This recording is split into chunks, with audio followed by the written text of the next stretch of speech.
અત્યારે આજે આપણે ભેગા થયા છે તો આપણે વેટરન ક્રિકેટ એસોસિએશન ઓફ ગુજરાતની એક સ્થાપના એ આપણને જે દિલ્હીથી બનેલું એસોસિએશન છે જેમનો ત્યાગી મિસ્ટર ત્યાગીજી જેમના અંડરમાં એસોસિએશન બનાવ્યું છે એમણે અત્યારે આપણને ગુજરાતમાં એસોસિએશન બનાવવાની એક ટાસ્ક આપ્યો હતો અને એમાં અમે લોકો સર્ચ કરી રહ્યા હતા તો એમની ટીમને એવું લાગ્યું છે કે સુરતમાંથી આપણે આ શરૂઆત કરીએ અને મારી પર એવી જવાબદારી પ્રેસિડેન્ટ તરીકેની એમની જવાબદારી મૂકી છે તો આ જવાબદારી હું ખૂબ નિષ્ઠાથી નિભાવીશ અને અત્યારે જે અમારો ધ્યેય છે આ ટુર્નામેન્ટ રમાડવાનો એનો મેઇન મોટો છે કે 40ની ઉપરના જે વેટરન ક્રિકેટરો જે ઘણા બધા ક્રિકેટરો એવા છે જે સમહાવ સારું ક્રિકેટ રમતા હતા પણ તે વખતે કોમ્પિટિશનના ટાઈમ પર એ લોકો આગળ નહીં જઈ શક્યા તો 40 વર્ષ પછી બી એ ઓપોર્ચ્યુનિટી એ લોકોને મળવાની છે તો અમારો ધ્યેય છે કે સિનિયર ક્રિકેટરો વધારે રમે અને જે એમની જૂની ભાવનાઓ છે રમવાની એ ફરી શરૂઆત થાય એ માટે આ આયોજન આખા ઓલ ઇન્ડિયા લેવલ પર થવાનું છે એમાં ગુજરાતનું અમને એક જવાબદારી અમને સોંપવામાં આવી છે તેનો વાઇસ પ્રેસિડન્ટ હું છું અને મારી ટીમમાં તમે જાણો છો કે મહેશ પીઠાવાલા જે પીઠાવાલા સ્પોર્ટ્સ ક્લબ ચલાવે છે એ મારી જોડે વાઇસ પ્રેસિડન્ટની સેવા નિભાવશે ત્યાર પછી સીબી પટેલ કિરીટભાઈ જે મારા મિત્ર થાય છે રાજુ ગીજો પરિવારમાંથી એ પણ મારી જોડે વાઇસ પ્રેસિડન્ટની ભૂમિકા નિભાવવાના છે સો અમને લોકો એ લોકો પાસે પોતાની પાસે દે હેવ ઓન સ્ટેડિયમ બધાના પોતાની પાસે પોતાના સ્ટેડિયમો છે સાધન સંપન્ન લોકો છે તો અમારી ભાવના એ છે કે સિનિયર સિટીઝનો ક્રિકેટ રમે અને એમની જે ભાવના અંદર છુપાયેલી છે તે ફરી જાગૃત થાય અને અમે સારું ક્રિકેટ રમાડી શકીએ એ ભાવનાથી અમે આ ટુર્નામેન્ટ ચાલુ કરવાના છે સો અત્યારે અમે 14 તારીખે પીઠાવાલા સ્પોર્ટ્સ ક્લબ ઉપર આ ટુર્નામેન્ટનું ઓપનિંગ કરીશું 14થી લઈને 19 તારીખ સુધી આ ટુર્નામેન્ટ રમાડવાના છે અને અત્યારે 4 ટીમ અને ગુજરાતની ટીમ એટલે ટોટલ 5 ટીમ આ ટુર્નામેન્ટ રમવાની છે શરૂઆતમાં ત્યાર પછી આ ટુર્નામેન્ટ રમાઈ જાય પછી હૈદરાબાદમાં ઓલ ઇન્ડિયા લેવલની ટુર્નામેન્ટ રમાડવાના છે આપણે જ્યાં હૈદરાબાદથી પછી એમાંથી સિલેક્ટ થશે આખા હૈદરાબાદથી ટીમો રમાડી ને એ લોકોનો ધ્યેય શું છે કે ઇન ફ્યુચર કે સારો રિસ્પોન્સ મળે તો આ લોકોનો જે રીતે અમારી જોડે ઉપર દિલ્હી લેવલથી જે એસોસિએશનમાં જે પોસ્ટ પર છે એ લોકોની ભાવના એવી છે કે આપણે આ ટુર્નામેન્ટનો રિસ્પોન્સ સારો મળે તો એ લોકો સિનિયર સિટીઝનનું વર્લ્ડ કપ રમાવવાની ગણતરી એમની કરી રહ્યા છે તો આ રીતે અમને ઘણું બધું કન્વિન્સ કરવામાં આવ્યા છે કારણ કે અત્યારે હું સુરત એસડીસીએમાં વાઇસ પ્રેસિડેન્ટની સેવા બી નિભાવું છું સો અમે બધા ભેગા મળીને આ કામ કરીશું ક્રિકેટ એસોસિએશન બધાને એસડીસીએ બી સુરત ક્રિકેટ એસોસિએશન બી બધાને ક્રિકેટ રમાડવાની ભાવનાથી જ રમાડે છે તો આમાં એમનો બી સાથ સહકાર રહેશે અને આ ઇન્ટરનેશનલ જે લેવલ છે આપણો આપણી ત્યાં અત્યારે જાણો છો કે આપણી ત્યાં T20નો વર્લ્ડ કપ ચાલી રહ્યો છે તો વર્લ્ડ કપ દરમિયાનના જે રૂલ્સ રેગ્યુલેશન હશે તે જ 2020 ઓવરની જ આ મેચ રહેશે કુકાબોરા બોલથી જ રમાશે એના એમ્પાયરના પેનલો બી ડિસ્ટ્રિક્ટના કે અહીંયાને રેકગ્નાઇઝ એમ્પાયર હશે તે જ એમ્પાયરિંગ બી કરશે લાઈવ ટેલિકાસ્ટ બી થશે વિડીયો કોન્ફરન્સ બી થશે થર્ડ એમ્પાયર બી હશે સો એક લેવલ પર આ ટુર્નામેન્ટનું અમે આયોજન કરવા જઈ રહ્યા છે તો આ ફર્સ્ટ કોન્ફરન્સ છે હોપફુલી આ તમને તમારા માધ્યમ થકી અમે જણાવીએ છીએ કે આવતા દિવસોમાં 14 તારીખથી જે અમારી ટુર્નામેન્ટ ચાલુ થવા છે તો તમારા માધ્યમથી લોકોને બી ખબર પડે અને પીઠાવાલા સ્ટેડિયમ પર મેચ જોવા આવે એ રીતનું અમારું આયોજન છે સર આમાં એજ કેટલી હશે સિનિયર સિટીઝન 40 વર્ષથી ઉપરના જે હશે 40 વર્ષથી નીચેનાને ઓપોર્ચ્યુનિટી 40ની ઉપરના જે હશે એ અમે જે રીતે અત્યારે એસડીસીએ Surat district cricket association B certificate લે છે પાન કાર્ડ કે એમની પાસે પાસપોર્ટની કોપી એ જ બધા જે પુરાવા જે ઇન્ટરનેશનલ લેવલ પર જે આ ટુર્નામેન્ટો ઓફિશિયલ રમાય છે એ જ લેવલ પર અમે લોકો અત્યારે એના આધારે જ અમે 40 ઉપરના અને ધારાધોરણ રાખીશું. અચ્છા મુન્નાભાઈ આ જે આ થનાર છે તો જેમાં કેટલા રાજ્યો જોડાયા કેટલા ખેલાડીઓ આની અંદર સામેલ થઈ શકે છે? આમાં ટોટલ 4 થયા છે 4 રાજ્યો છે. યસ યુપી એમપી રાજસ્થાન ને દિલ્હી જી એન્ડ 5th ઇઝ ગુજરાત જી ને બધી ટીમમાં મોસ્ટ ઓફ 18 પ્લેયર્સ આવશે. બધી મેચ સુરતમાં જ રમાશે. યસ ખેલાડીઓની પસંદગી કેવી રીતે કરવામાં આવી?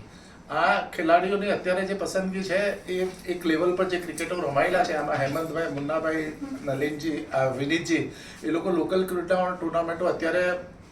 મુન્નાભાઈ કૈલાસ સ્પોર્ટ્સનું નામ તમે સાંભળ્યું હશે છેલ્લા 40 વર્ષથી એ ટુર્નામેન્ટમાં પાર્ટિસિપેટ કરે છે તો અહીંયાના જેટલા બી લોકલ ક્રિકેટના જે ટેલેન્ટ છે એ લોકોને ખબર છે કારણ કે 40 વર્ષથી દરેક ટુર્નામેન્ટ અને દર વર્ષે કૈલાસ સ્પોર્ટ્સ કમસે કમ 2 થી 3 વર્ષમાં 2 થી 3 ટ્રોફી ટુર્નામેન્ટ ફાઇનલ જીતે છે. દેટ મીન્સ કે એ લોકો પાસે કયા પ્લેયરમાં કેટલું ટેલેન્ટ છે, અને પછી અમે જે અત્યારે આ 5 ટીમો રમવાની છે એમાંથી વી સિલેક્ટ ફોર બીજી બધા સ્ટેટોને બી એન્કરેજ કરી અને હૈદરાબાદમાં અમે ઓલ ઇન્ડિયા લેવલ પર ટુર્નામેન્ટ રમાડવાના છે. તે વખતે પછી એના આધારે આ સિલેક્ટર જે આ મેચના પરફોર્મન્સના આધારે અમે ટીમ સિલેક્ટ કરીને આગળ ચાલીશું. આ એસોસિએશનમાં ગવર્મેન્ટનો કઈ રોલ ખરો? એસોસિએશનમાં અમને એવું ગણતરી છે કે અમને આ લોકો બીસીસીઆઈ તરફથી બી કદાચ આપીને જે અમને જે સિનિયર લોકો જે દિલ્હીથી અમારું જે સંભાળી રહ્યા છે એ લોકો તરફથી એવું કહેવામાં આવ્યું છે કે અમે લોકો એમને કન્સલ્ટ કરી અને એમની જોડે રહીને અમે આગળ વધારીશું એવું અમને આશ્વાસન આપ્યું. પ્લેયરો પાસેથી કંઈ ચાર્જ કરો છો? ના, અત્યારે તો Registration? ફિલહાલ અત્યારે કોઈ અમે ચાર્જીસ લેવાનો નથી, પણ એક લેવલ પર જ્યારે એવું લાગશે અમને કે ઇન્ડિયા લેવલ પર થશે અને જે વખતે થશે તે અમે નોમિનલ ચાર્જીસ રાખવું, વધારે 50-100 રાખીશું. એન્ટ્રી ફી 1500 રૂપિયા જેવું ખાલી નામ પૂરતું, અને બીજા કોઈ અમે વધારે એડિશનલ ચાર્જ લેવાના નથી. અને જ્યાં રમવા જશે ત્યાં એકોમોડેશન ને બધું અમે લોકો પ્રોવાઈડ કરશું. મતલબ જે ટુર્નામેન્ટ રમાડશે અત્યારે અમારી જોડે બી આજે જે 14th અને 19th રમાડવાનું છે ને તેને બધું અમે હોટલ લોન એ બધું પ્રોવાઈડ કરીશું. ઓલ ઓવર આ તમારી વાતનો હેતુ શું છે? શું કરવા કરો છો તમે? અમે આ ક્રિકેટને પ્રમોશન, આ ક્રિકેટનું અત્યારે જે રીતે આપણા દેશમાં તમે જાણો છો કે ક્રિકેટ આપણા ભારત દેશમાં તો જનૂન છે, અને જે 40 વર્ષના લોકો બી હજુ ક્રિકેટ રમવા માંગે છે તો એ પાછા રમી શકે અને પોતાનું ટેલેન્ટ बताई सके, ये धीरे हमें टूर्नामेंट रमाड़ी है. विनीत जी, इसमें इंटरनेशनल खिलाड़ी कोई आएंगे मेहमान के पद पर? देखिए, उम्मीद करते हैं कि वो अवेलेबल हो गए तो डेफिनेटली आएंगे, क्योंकि काफ़ी रणजी ट्रॉफी प्लेयर इसके अंदर जो हम दिल्ली की बात की, हमने बात की BBCI वाले नलिन सर से जो ज्वाइंट सेक्रेटरी हैं उनसे हमने कल ही बात की थी, तो उन्होंने बोला कि कुछ रणजी ट्रॉफी प्लेयर खेले हुए प्लेयर भी आएंगे, MP से भी आने वाले, राजस्थान से, और इनफैक्ट हमारे गुजरात से भी कुछ प्लेयर है जो रणजी ट्रॉफी प्लेयर IPL भी खेले हुए हैं. तो हमें बहुत सौभाग्यशाली है कि हम ऐसे प्लेयरों के साथ वापस खेलने का भी मौका मिलेगा, और जितना क्रिकेट में हम सहयोग देख सकते हैं, जो पूरी जो टीम है हमारी फुली डेडिकेटेड है क्रिकेट के लिए, तो अपना जो एक्सपीरियंस है हम लोग पूरी कोशिश करेंगे बेस्ट से बेस्ट करें, उनको भी अच्छा लगे, और हम क्रिकेट के लिए जितना हो सकता है उतना ज़्यादा करने की कोशिश करेंगे. अंदाजन कितनी एंट्री की कितनी उम्मीद है आपकी, कितने खिलाड़ियों? देखिए, खिलाड़ी तो देखिए जैसे हमने अभी सर ने बताया कि हर टीम से 16-18 प्लेयर्स आएंगे, उनके साथ हेड कोच फिजियो जो रहते हैं 20, हर टीम से 20 प्लेयर्स लगभग आने चाहिए, तो 80 प्लेयर्स वहाँ से और 20 यहाँ से, और उम्मीद करेंगे कि दर्शक वहाँ पर ज़्यादा आए देखने के लिए. जरूर वेटरन है, लेकिन क्रिकेट की जो यहाँ पे प्रतिभा है ना, पूरे ऑल इंडिया की बात करें, वर्ल्ड की बात करें, क्रिकेट की प्रतिभा बहुत है, और डेफिनेटली वेटरन में भी उतना मजा आएगा जितना भी वर्ल्ड कप में मजा आ रहा है. टिकट का कोई प्राइस तय किया है अभी? नहीं, अभी टिकट का कोई प्राइस नहीं, फ्री एंट्री है, आइए सपोर्ट कीजिए प्लेयरों को, क्रिकेट का एंजॉय कीजिए, और पूरी फैसिलिटीज रखेंगे हम प्लेयरों को तो ये रख ही रहे हैं, कोशिश करेंगे जो बाहर से हमारे मेहमान आते हैं उनके लिए भी हम पूरी सुविधा रखेंगे. सूरत को क्यों पसंद करने में आया? डेफिनेटली देखिए, सूरत के अंदर जो इतना क्रिकेट है, खुद हम लोग क्रिकेट खेलते हैं, मैं हरियाणा से खेलता था, पहचान से उनसे मुलाकात हुई थी, तो उन्होंने मुझे एक अपॉर्चुनिटी दी, तो मैं अकेला कुछ नहीं कर सकता, तो सर से बात की, मुन्ना भाई से बात की, उन्होंने सपोर्ट किया, समझा इस चीज़ को, सपोर्ट किया, तो आज हिम्मत बन गई कि एक अच्छा एसोसिएशन, इतना अच्छा मौका है कि क्रिकेट को आगे बढ़ाए, क्योंकि मैं खुद 42 का हूँ, मैं खुद अभी करंटली क्रिकेट खेल रहा हूँ, हरियाणा से भी खेला हुआ हूँ, और काफ़ी जुनून है अभी भी, तो ऐसा नहीं है कि एज कोई मैटर नहीं करती. 40 वाले खेलने वाले भी इतने प्लेयर्स हैं, लेकिन उनको टाइम पे मौका नहीं मिला, लेकिन ये एक अपॉर्चुनिटी है, यहाँ से इस एसोसिएशन से अपॉर्चुनिटी है कि वो आने वाले टाइम में इंडिया की जर्सी पहने. हमारा